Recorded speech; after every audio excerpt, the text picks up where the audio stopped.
Hey, True Believers, England Teen here. So this is something new I've been trying. And as a matter of fact, we just started last week. Every Wednesday at night around 9 o'clock, we're going to be covering comics on I Love Comics. Links in the description below. And that's where we're all going to vote on the best comic book covers of a certain character during a certain decade or a few years, or maybe just a series. And we did this with Spider-Man in the 1960s last week, so this is the culmination. This is everybody's votes. And so join us there every Wednesday at 9 p.m. Eastern Time, and then come back here to see the results. Easy peasy lemon squeezy. With that said, kick back, relax. Here are the top 50 Spider-Man covers of the Silver Age, or the 1960s. We're going to start off with the 7 runner-ups. So this is 57 through 51. I know you're gonna dig this.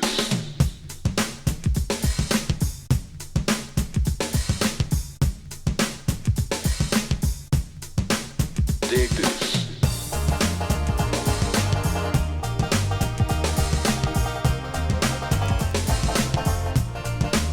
Dig this.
You wanna move, shake it on up and it makes you wanna groove.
All right, ladies and gentlemen, those were number 57 all the way through number 11. Now for the top 10.